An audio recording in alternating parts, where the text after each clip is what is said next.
E hoje o tema da nossa palavra é o sofrimento que revela o coração.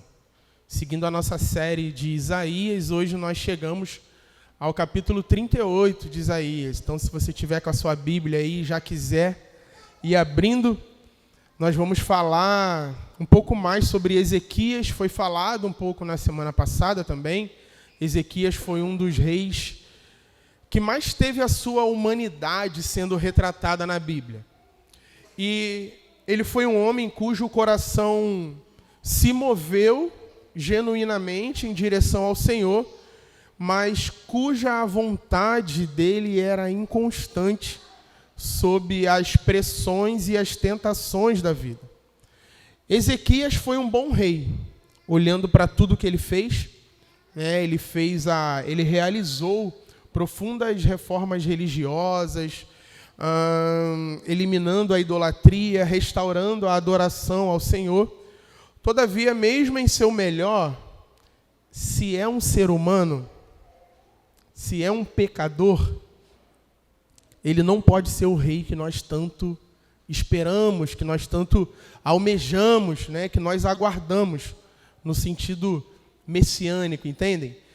Deus é a única esperança do seu povo. Desde a queda e até que Cristo venha, vai continuar sendo a nossa esperança. Precisamos que o Senhor Jesus Cristo venha e estabeleça o seu reino. E aí sim, nós teremos um governante digno de confiança aqui na terra. E o teor do capítulo 38 de Isaías, que nós vamos abordar hoje, é bem esse: explorar a humanidade de Ezequias e trazer um pouco de reflexão para nós. Isaías, ele posiciona os capítulos 38 e 39 como uma introdução à segunda parte do livro. Semana que vem nós vamos falar sobre Isaías 40. Então entenda esses dois capítulos, hoje eu vou falar do 38, mas o 38 e o 39 como uma introdução. Inclusive, o que Isaías está falando no capítulo 38 e 39 acontece antes do que nós vimos semana passada nos capítulos 36 e 37. Então é um ajuste mesmo, é um posicionamento intencional que ele faz para poder servir de introdução à próxima sequência do livro aí, dos capítulos 40 até o 66. Então hoje nós vamos focar no período em que Ezequias adoeceu. Diferente da crise de âmbito nacional, como nós vimos semana passada, hoje essa crise é de âmbito do indivíduo ali, pessoal. Ela é bem diferente aí, é unicamente pessoal que nós vamos estar vendo hoje.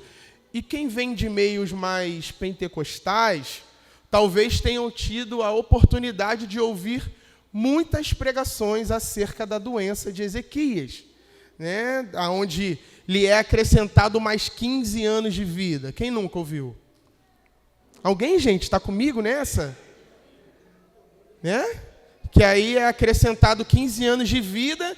E aí, como que a gente encerra uma pregação quando é acrescentado mais 15 anos de vida? Pode esperar que Deus também ele vai restaurar a sua saúde ou qualquer outro tipo de vitória. Tenha expectativa, porque o Deus que respondeu a oração de Ezequias vai responder a sua oração essa manhã também. Olha aí, tá vendo? O povo gosta disso, gente. É bom, né? Porém, nós gostamos de ter as nossas vontades atendidas. Então, o foco desse capítulo 38 sempre pareceu estar na recuperação de Ezequias. E aí você acaba sendo encorajado a buscar a sua cura também, a sua bênção também. Porém, estudando mais profundamente os capítulos 38 e 39, nós vamos perceber que a quantidade de versículos que o profeta Isaías utiliza para narrar a doença e cura de Ezequias no capítulo 38 é bem menor do que a quantidade de versículos, por exemplo, utilizadas para expressar o cântico que veio logo após a cura dele. Ampliando o contexto, olhando para os capítulos 38 e 39, nós vemos que não se trata de mais uma história de cura, mas se trata de uma crise histórica na vida de Ezequias. O foco desses capítulos é mostrar a crise humana na vida de um homem que reinava em Israel. E se eu puder resumir o que Isaías está dizendo para nós aqui nesses capítulos 38 e 39 Ezequias também vacilou. O povo continua precisando de um Salvador. E esse Salvador não é Ezequias. Já mudou o ambiente, né? Vamos para a primeira parte do texto. Isaías 38, do 1 ao 8. Olha o que o profeta está dizendo. Por esse tempo, Ezequias adoeceu de uma enfermidade mortal.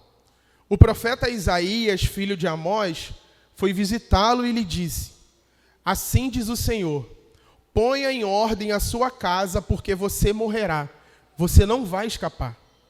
Então Ezequias virou o rosto para a parede e orou ao Senhor. Ezequias disse: ó Senhor, lembra-te de que andei diante de ti com fidelidade, com o coração íntegro, e fiz o que era reto aos teus olhos. E Ezequias chorou amargamente. Então a palavra do Senhor veio a Isaías, dizendo: vá e diga a Ezequias, assim diz o Senhor, o Deus de Davi, seu pai. Ouvi a sua oração e vi as suas lágrimas. Acrescentei 15 anos à sua vida. Livrarei das mãos do rei da Assíria tanto você quanto esta cidade. Eu defenderei esta cidade. Este é o sinal que você receberá do Senhor para indicar que ele cumprirá o que prometeu. Eis que farei retroceder 10 graus a sombra lançada pelo sol declinante no relógio de Acás.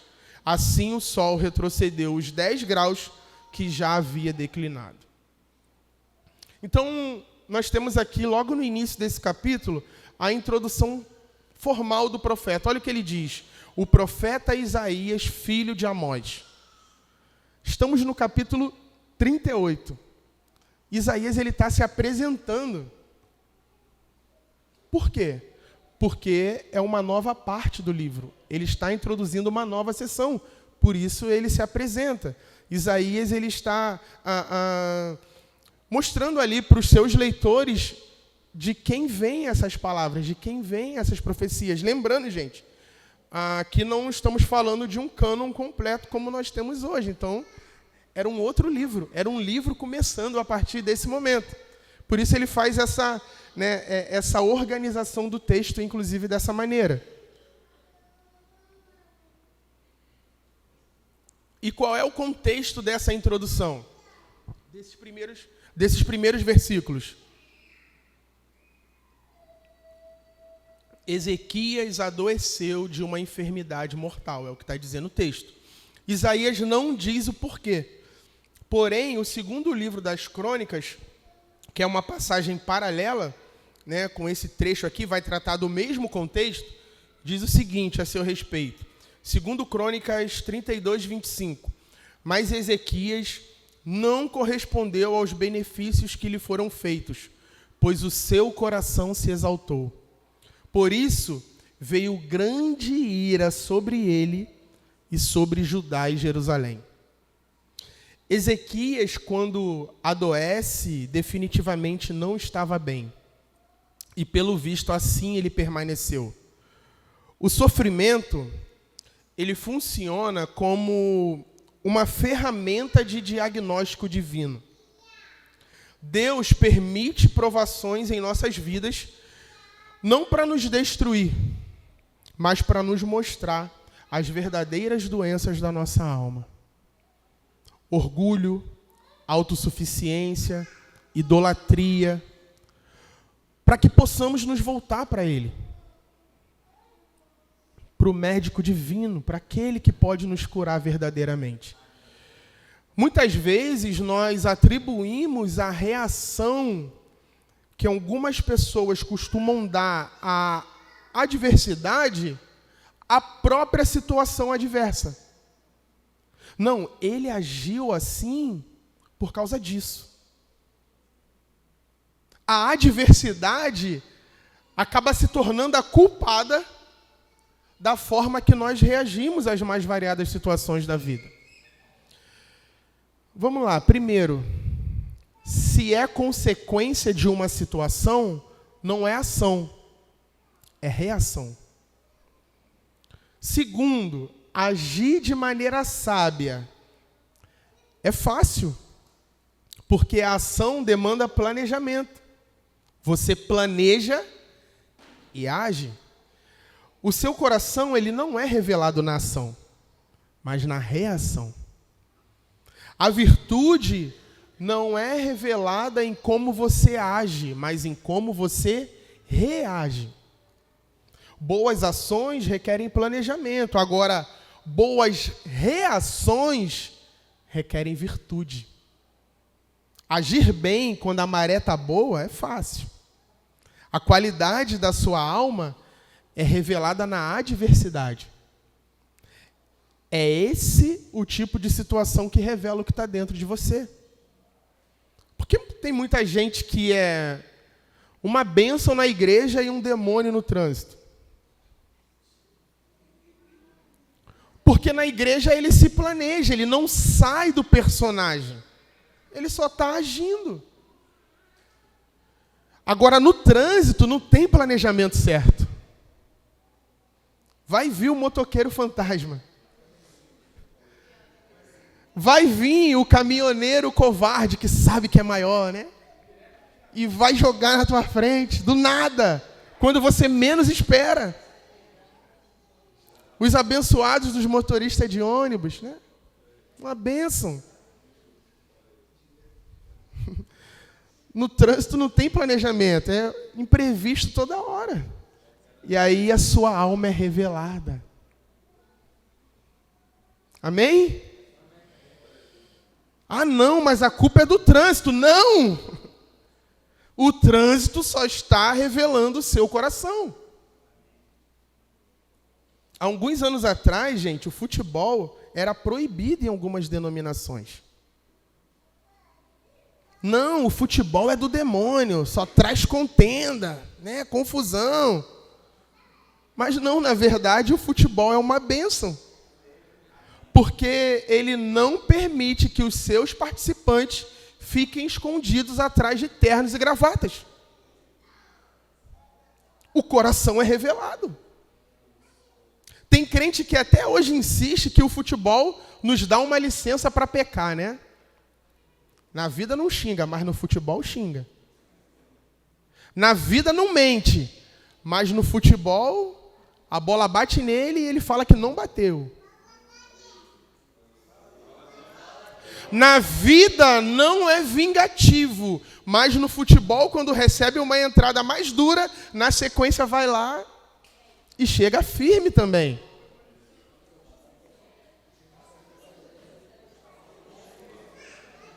Mais uma vez, gente, o problema não é o futebol.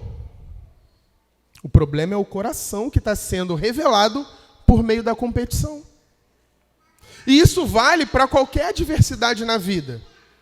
Se algo ou alguém é capaz de te tirar do sério ao ponto de te fazer pecar, aquela dificuldade revelou seu coração.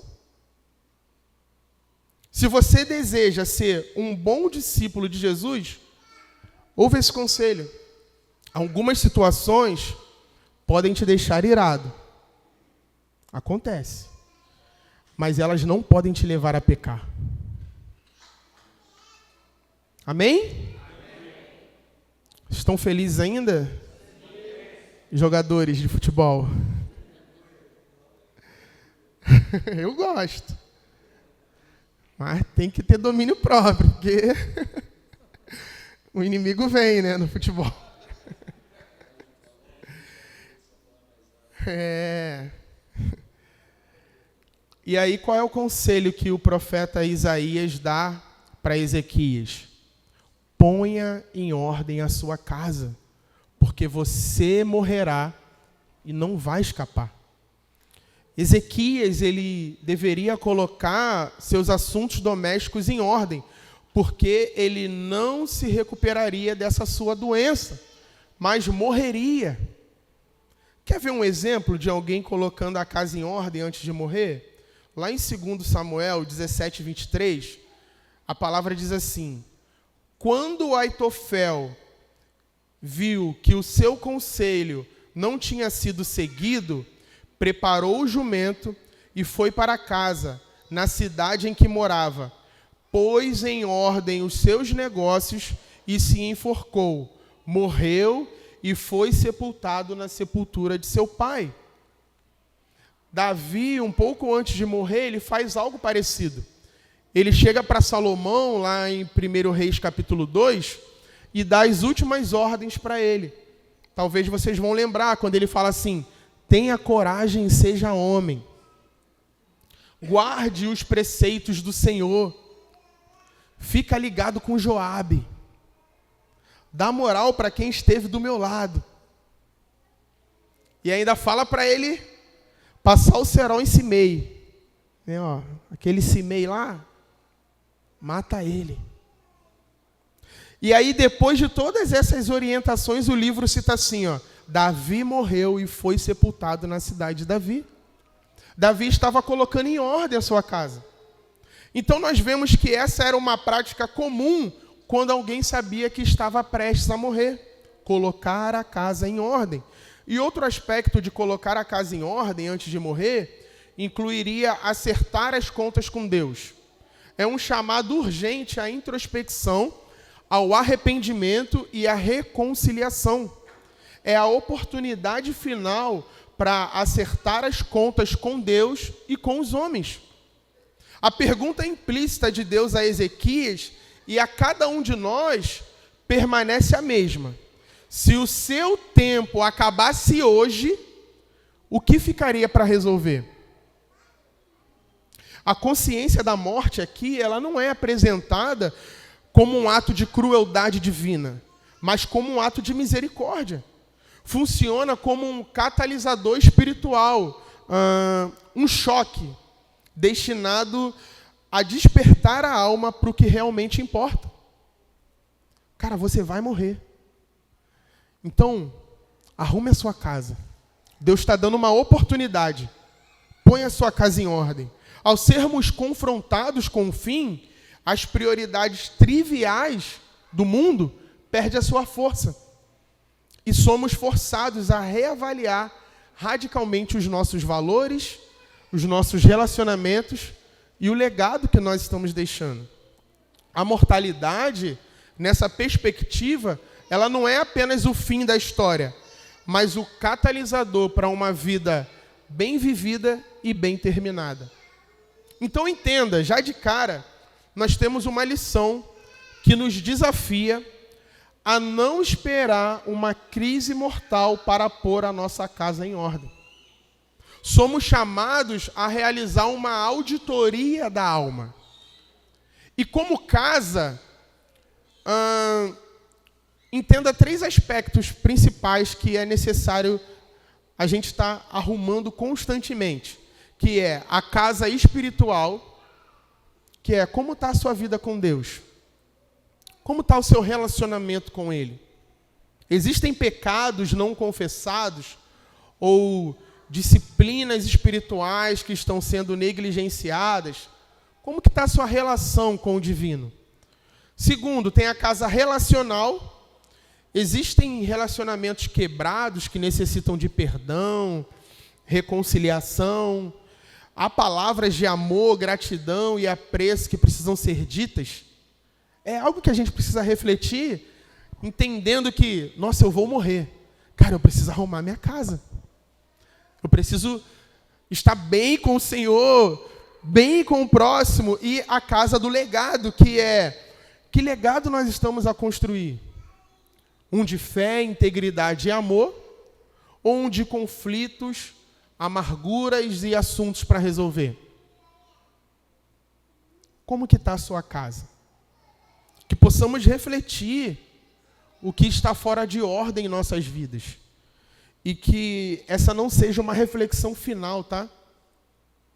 quando chegar no tempo da nossa morte, que a nossa casa ela esteja constantemente em ordem. Que essa seja uma reflexão contínua nas nossas vidas. E aí no versículo 2, nós vamos ver que o profeta Isaías vai narrar a situação em que Ezequias ele vira o rosto para a parede e ora ao Senhor, dizendo: ó Senhor, lembra-te de que andei diante de ti com fidelidade, com o coração íntegro, e fiz o que era reto aos teus olhos. E Ezequias chorou amargamente. Ezequias ele tinha aqui provavelmente 39 anos. E ele não tinha nenhum herdeiro. Isso era algo lá naquela cultura, principalmente para um rei, vergonhoso. Né? Ele ia morrer e não ia deixar nenhum herdeiro. E ele provavelmente estava desesperado com esse anúncio da sua morte. Então, em vez de discutir com o profeta ou ficar zangado com Deus, Ezequias ele vira o seu rosto para a parede e clama a Deus em oração. Só que bem diferente da oração humilde que nós vimos a partir de Ezequias, inclusive nos capítulos anteriores, agora ele tira as sandálias da humildade. Ezequias ele podia apenas se apegar à fé, mas não, ele quis mostrar suas obras. Ezequias ele barganha como quem quer colocar Deus na parede. É sério, Deus? Logo eu que andei diante de ti com fidelidade? Logo eu que tenho um coração íntegro? Logo eu que sempre fiz o que era reto aos seus olhos? Quem nunca, né, meus amigos? Logo eu, Senhor. Por que eu? Por que comigo? A narrativa paralela, lá do segundo livro das Crônicas, situa o orgulho de Ezequias antes da doença, indicando que a enfermidade ela não foi o motivo do orgulho dele, né? A causa do orgulho na oração, mas revelou um ego exaltado que já estava presente no coração do rei. A crise, ela simplesmente expôs o que já estava dentro. Possivelmente, o choro amargo de Ezequias o fez perceber a sua própria indignidade, a sua necessidade de confiar em Deus em vez de suas boas obras. Esse episódio ele é instrutivo para os crentes que sofrem de alguma doença com risco de vida ou qualquer outra situação desafiadora. É evidente que as boas obras não impedirão uma morte precoce, que tudo que se pode fazer é confessar os pecados e clamar a Deus por misericórdia. E que Deus, às vezes, ele pode escolher curar milagrosamente, se isso se encaixar em seus propósitos maiores, amém? Nossa esperança, ela não pode se basear em nossas realizações. Se for pelas nossas obras, aí é que nós não deveríamos ter esperança mesmo. Léo, mas isso significa que nós não fazemos nada que preste? O próprio profeta Isaías, mais à frente, lá no capítulo 64, mais para o final, né, do livro, e nós vamos ver isso, ele diz que as nossas boas obras, né, ou melhor, as nossas obras não são boas, mas são como trapo de imundícia. Graças a Deus pelo Espírito que nos dá a esperança de fazer algo que preste por intermédio dele. A boa obra é tudo aquilo que fazemos com intenções e motivações purificadas pelo próprio Espírito de Deus. Ezequias podia fazer algo corretamente? É claro que não. Ou fazer tudo corretamente?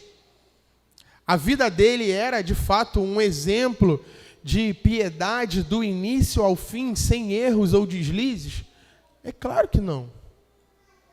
Mas ele podia viver uma vida com um desejo. Eu quero ser fiel a Deus.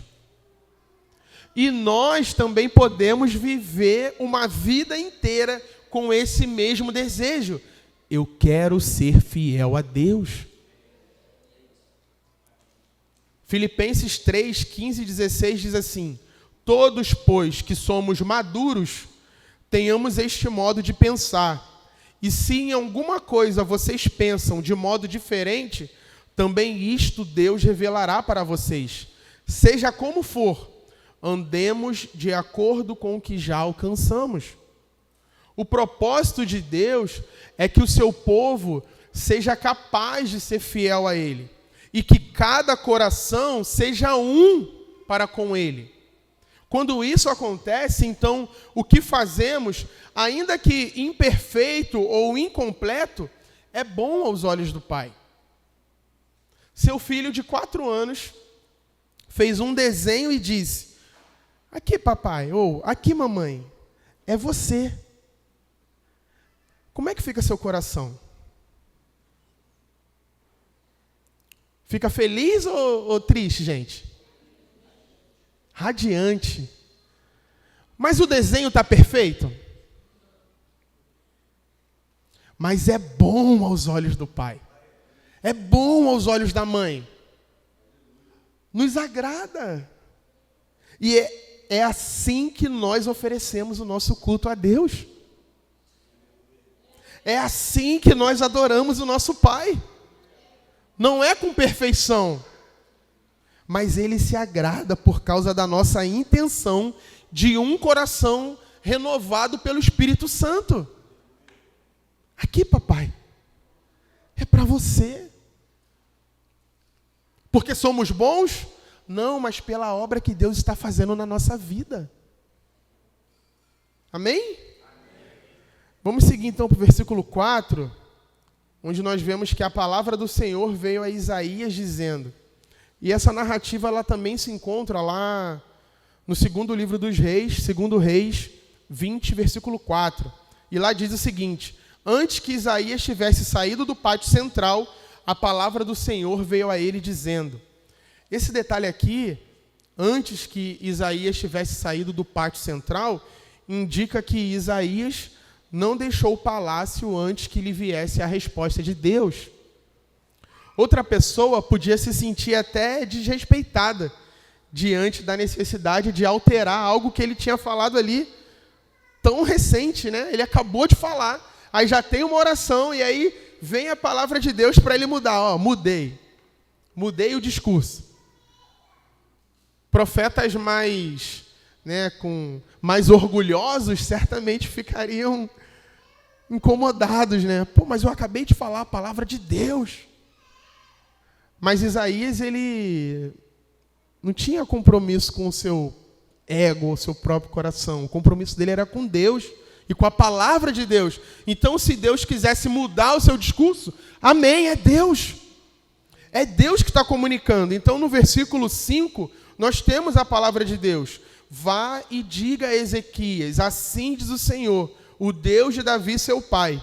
Ouvi a sua oração e vi as suas lágrimas. Acrescentarei 15 anos à sua vida. Livrarei das mãos do rei da Assíria, tanto você quanto esta cidade. Eu defenderei esta cidade. Então, a resposta de Deus não indicou que 15 anos seriam acrescentados à vida de Ezequias, porque ele era tão fiel e havia feito tantas obras devotas. Não era uma retribuição merecida pelas boas ações do rei. É simplesmente e completamente graça. Graça divina. A cura não é um pagamento pelos serviços prestados, mas um presente que flui exclusivamente da graça divina. Não há dúvida de que Deus ouve as orações e vê as lágrimas daqueles que choram. Deus está sempre pronto a ouvir súplica. Isso não significa que as questões elas serão sempre contornadas de acordo com a nossa vontade, mas significa que a oração, ela pode mudar o curso dos eventos. E que deixar de orar não é necessariamente um sinal de submissão à vontade intratável de Deus. Ao contrário, pode ser um sinal de indisposição de lutar com Deus. Lembra de Jacó? Infelizmente, e agora eu falo isso com pesar, a maioria das pessoas tem no seu histórico como sendo o momento em que mais oraram na sua vida, o momento em que ela enfrentou a maior adversidade da sua vida. Foi o momento que talvez muitos de nós tenhamos orado com mais fervor, com mais frequência, momento de dificuldade. Olhemos para Deus, um Pai amoroso, disposto a nos abençoar, vendo seus filhos se aproximando no momento da dor e se afastando quando a dor passa. Pais terrenos experimentam um pouco disso. Às vezes o pai percebe que o filho quer alguma coisa através da mudança do comportamento do filho. E está querendo alguma coisa. Está muito carinhoso, está muito bonzinho, está muito obediente, está estranho. Mas não seria bem melhor se esse fosse o normal?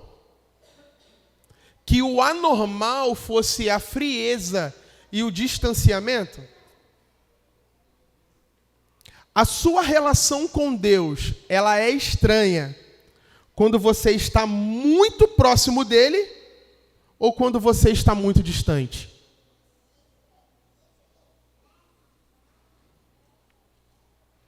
É importante refletirmos sobre isso.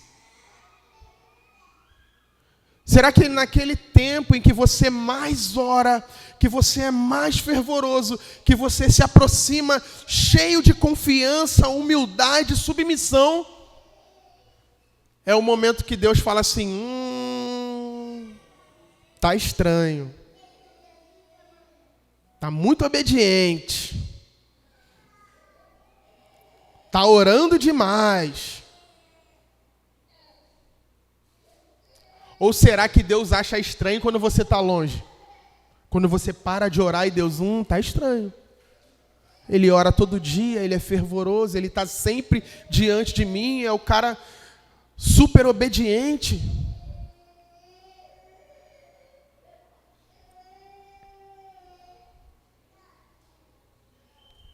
E aí, meus irmãos? Responda isso para você mesmo. Que você possa, caso seja necessário, se arrepender diante de Deus essa manhã e mudar esse comportamento, porque Ele é digno. Ele é digno que sejamos filhos obedientes. Essa é a resposta que nós devemos dar em relação ao amor de Deus. Se você ama, obedeça. Faça a vontade dele, seja próximo dele. Não por interesse, mas porque você reconhece aquilo que ele fez por você. Ele te salvou. Ele te salvou.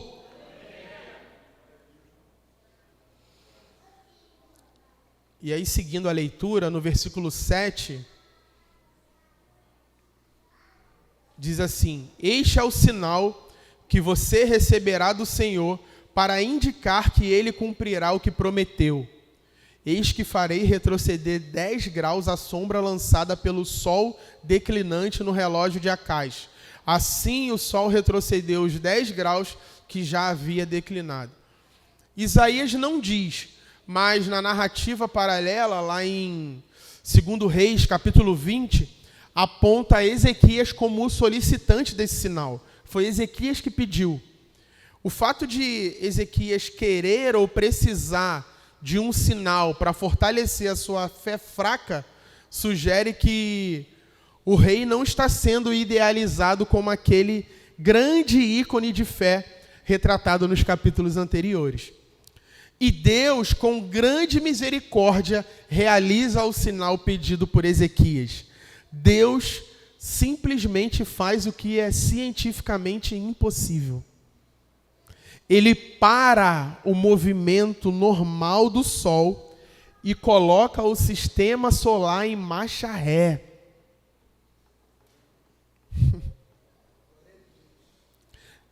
Ele não faz apenas o Sol parar, o que já é um absurdo, como ele faz lá em Josué. Mas ele faz o sistema solar retroceder.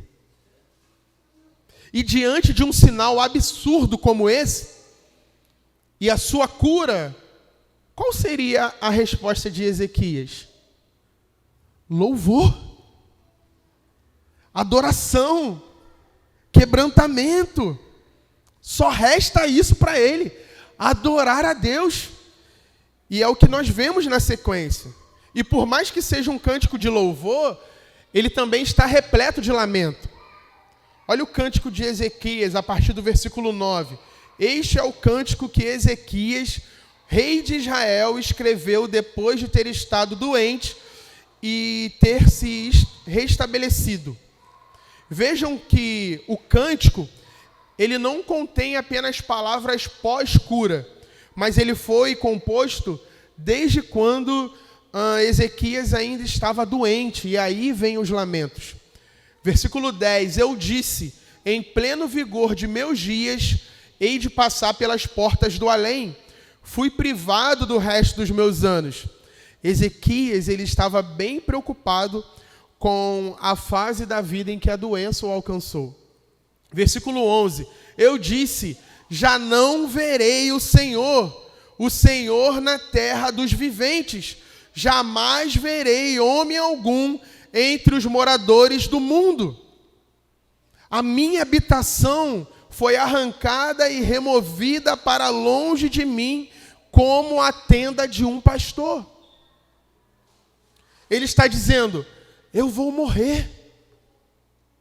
Como tecelão enrolei a minha vida, ele me cortará do tear, do dia para a noite darás cabo de mim.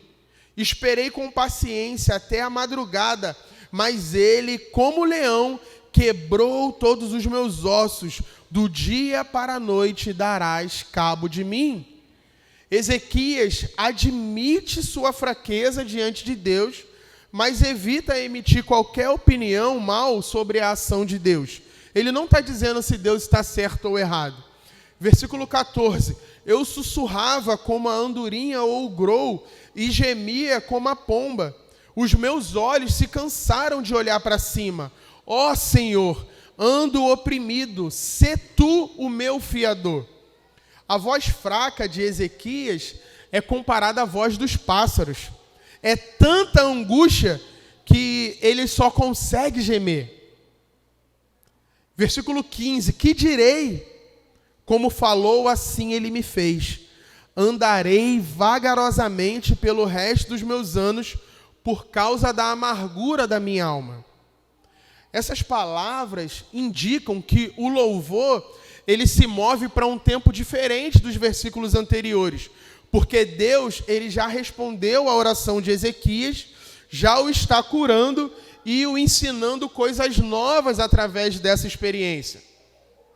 Versículo 16, Senhor, por causa dessas coisas vivem os homens, e inteiramente delas depende o meu espírito. Portanto, restaura a minha saúde e faze-me viver. Eis que foi para a minha paz que eu tive grande amargura. Tu, porém, amaste a minha alma e a livraste da cova da corrupção, porque lançaste para trás de ti todos os meus pecados.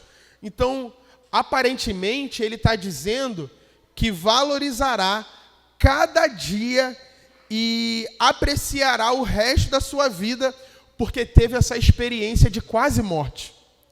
Como diz John Piper, Esse é o propósito universal para todo sofrimento cristão, mais contentamento nele e menos satisfação no mundo.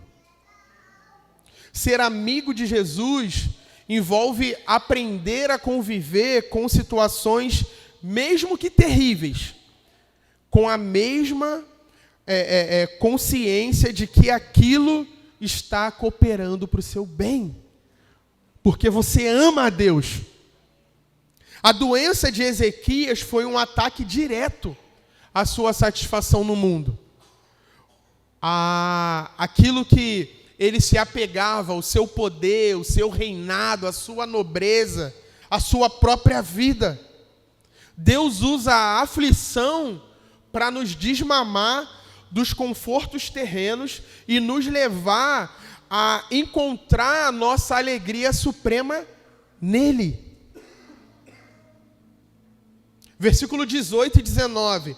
A sepultura não pode te louvar, nem a morte glorificar-te. Os que descem à cova não esperam em tua fidelidade. Os vivos, somente os vivos, esses te louvam como hoje estou fazendo. Os pais darão a conhecer aos filhos a tua fidelidade. Esse lembrete também é um encorajamento para todos os leitores desse versículo para aproveitarem as suas oportunidades presentes e se dedicarem ao louvor enquanto ainda podem.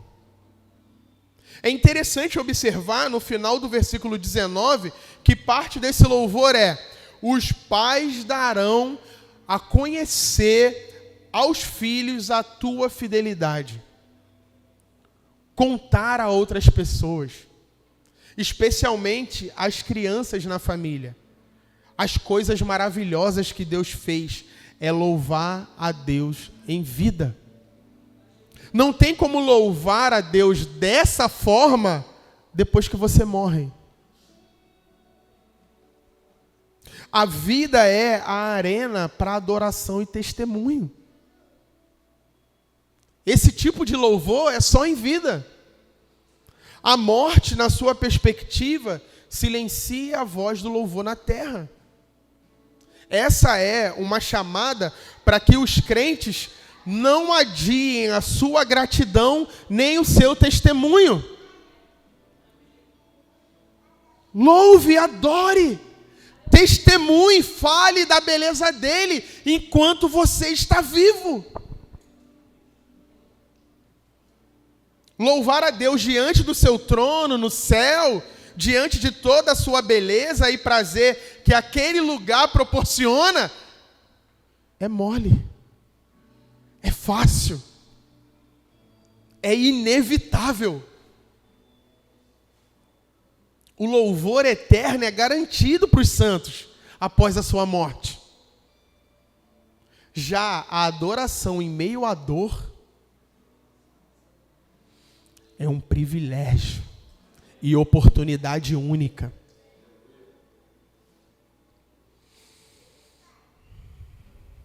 É um presente precioso para Deus nós o louvarmos nessa vida. Na eternidade não haverá mais dor e sofrimento. Que possamos reconhecer o valor da oportunidade que nós temos de louvá-lo em meio às dificuldades dessa vida. Somos desafiados a praticar o louvor ativamente, não apenas nos cultos de domingo, mas cultivando um coração grato todos os dias. Temos a responsabilidade de partilhar as histórias da fidelidade de Deus nas nossas vidas, criando espaços na igreja, na família, na vizinhança, no trabalho, para testemunho, para adoração, para louvor, para declarar: Ele é bom. Ah, mas você viveu isso, mas Ele é bom. Nossa, mas e essa situação? Ele continua sendo bom.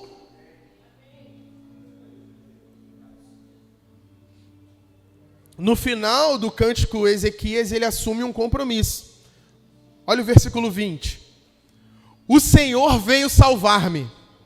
Por isso, tangendo os instrumentos de cordas, nós o louvaremos todos os dias da nossa vida na casa do Senhor. Agora sim, Ezequias se concentra na maravilhosa fidelidade de Deus, não no mérito das suas obras. Ezequias termina suas palavras de louvor com algumas declarações confiantes sobre o que acontecerá no futuro. Ele começa afirmando que Deus fará por ele, então ele descreve o que ele fará por Deus. Ezequias se compromete a estar muito envolvido pelo resto da sua vida com aqueles que tocam e cantam no templo para declarar a glória de Deus. Seu compromisso é principalmente com a adoração pública no templo, para que ele possa ser um exemplo e encorajamento para os outros, enquanto fala sobre os grandes atos e a fidelidade de Deus. Todos os crentes devem ter um compromisso semelhante ao que Ezequias está assumindo aqui, de louvar e glorificar a Deus, mesmo que não tenham passado por uma experiência tão traumática quanto essa. Como Ezequias se comprometeu a fazer, devemos valorizar a adoração pública, não por obrigação, mas como um exemplo e encorajamento à comunidade de fé. Você não veio aqui prestar o seu culto a Deus. Aqui nós estamos prestando o nosso culto a Deus. O seu culto você pode prestar na sua casa. Você é um sacerdote. Amém? Aqui é corporativo. Aqui é o lugar onde nós adoramos juntos. Então você precisa vir para esse lugar com essa consciência. Estamos fazendo isso juntos. Não é trabalho voluntário. É serviço.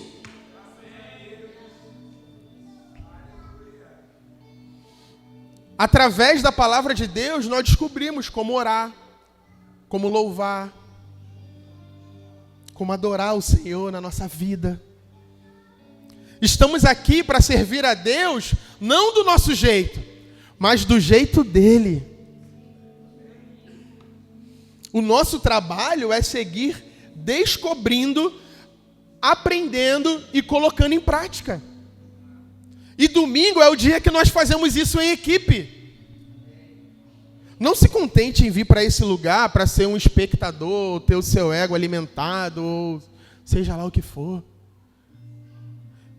Vem para esse lugar para construir algo junto com seus irmãos. Domingo é a oportunidade de louvar a Deus em comunidade. Você não tem essa oportunidade na segunda de manhã, quando você acorda. Aí você presta o seu culto de outra maneira, no seu quarto. Você entrega a sua adoração para Ele ao longo do seu dia. E isso você faz na segunda, na terça, na quarta, na quinta, na sexta. Mas nutra essa expectativa no seu coração, para que quando chegar o domingo, você venha para esse lugar com esse entendimento. É corporativo. Hoje nós vamos construir juntos algo precioso para Deus nesse lugar. Hoje nós vamos trabalhar em equipe. Que maravilha! Que oportunidade maravilhosa! Cada um de um jeito diferente, com os seus dons, com aquilo que Deus te deu. Sabe? Aí é que está a coisa bela. É ver um monte de gente diferente, com personalidades diferentes, com gostos diferentes, mas todas elas estão olhando para o mesmo lugar. Todas elas estão adorando um único Deus. Todas elas estão louvando, unidas em coração, em alma, em espírito. Que oportunidade, meus irmãos.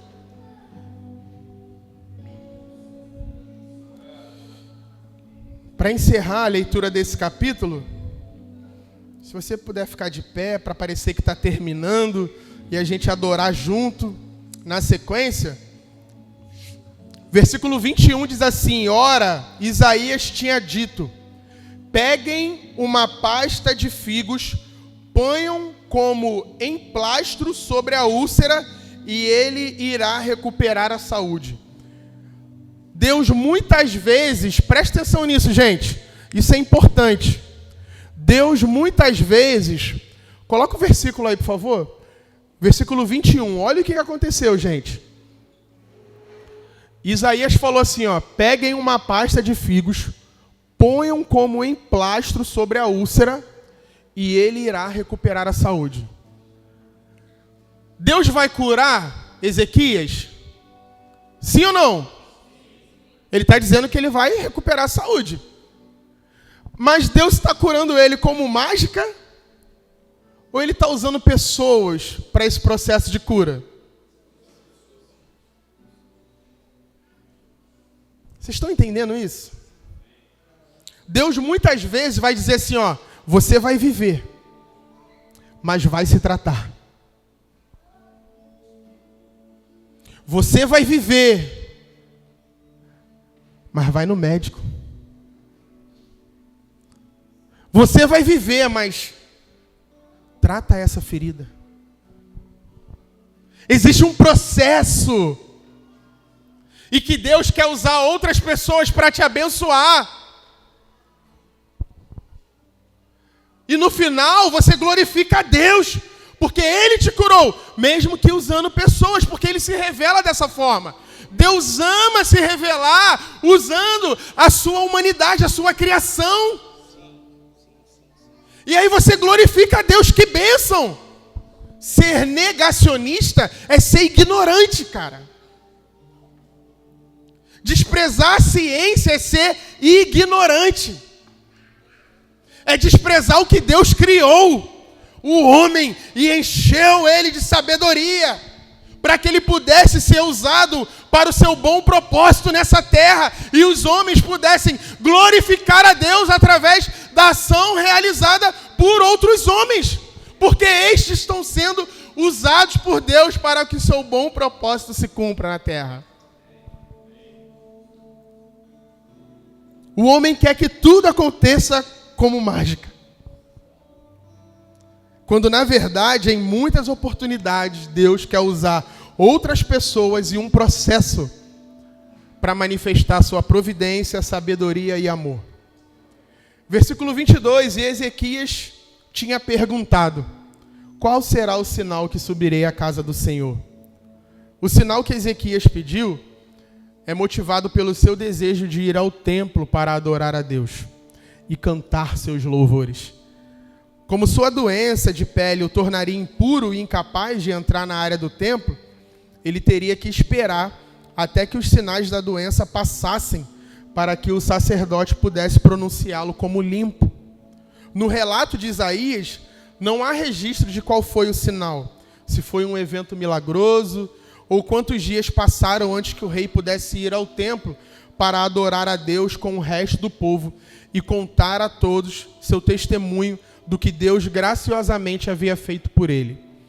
Essa tremenda história de libertação e do compromisso de Ezequias em louvar a Deus será testada em pouco tempo, que é o que vai acontecer no próximo capítulo. E te encorajo para que depois você leia o capítulo 39 para ver como continua essa história pós-cura de Ezequias. E eu já posso adiantar para vocês, ter mais 15 anos de vida nem foi bom para Ezequias, tá? Era melhor ele ter morrido. Mas como ele estava preso a coisas terrenas, e Deus sempre olha para o propósito maior, sua oração foi atendida. Vou resumir para vocês o que resultou 15 anos a mais na vida de Ezequias. Durante esse período nasceu seu filho, Manassés, que se tornaria um dos reis mais perversos e idólatras da história de Judá. O orgulho de Ezequias após a cura da doença parece ter retornado com força. No capítulo seguinte, Ezequias exibe totalmente todos os seus tesouros aos enviados da Babilônia, um ato que leva Isaías a profetizar o futuro exílio babilônico. Ou seja, a semente da destruição de Judá foi plantada durante esses anos bônus. Só trouxe prejuízo.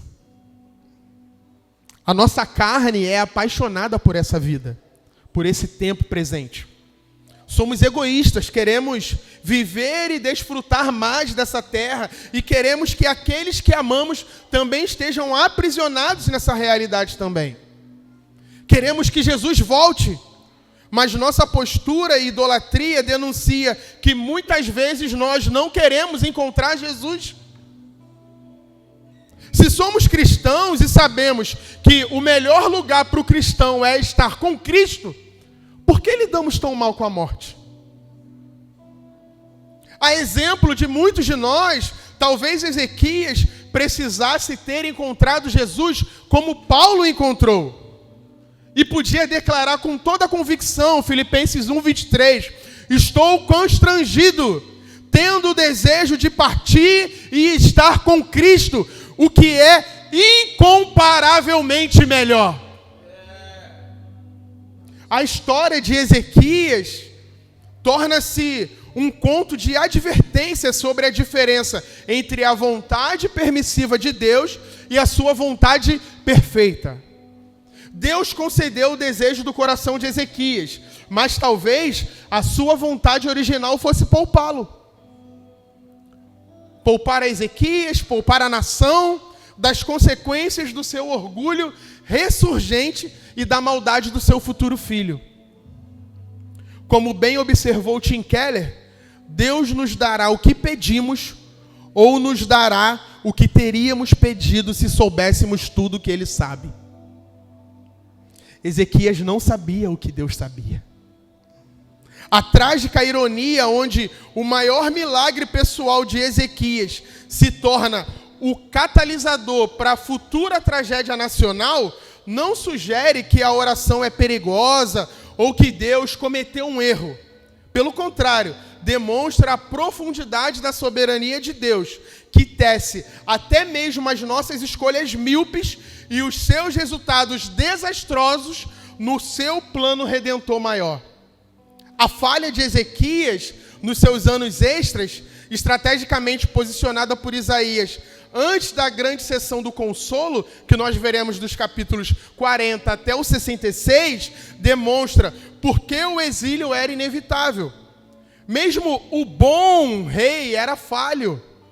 Ele tinha visão curta. A sua falha prova que a nação não podia ser salva por um rei humano, não importando quão piedoso fosse.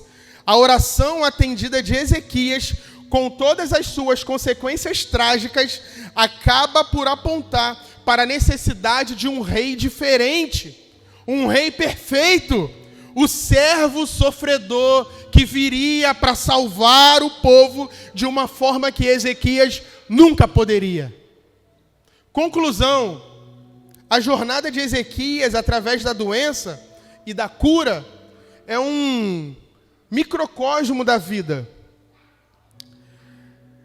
Da sentença de morte à oração de barganha, da cura pela graça ao cântico de gratidão e da vida estendida às suas consequências imprevistas, aprendemos lições profundas sobre o coração de Deus e o nosso. O que podemos então aprender com o coração desse rei? Primeiro, viva preparado. Ponha a sua casa em ordem hoje, espiritualmente, de forma relacional e materialmente, pois não se sabe o dia de amanhã. Segundo, ore com humildade. Aproxime-se de Deus, não com base no que você fez por Ele, mas no que Cristo fez por você na cruz. Terceiro, sofra com propósito.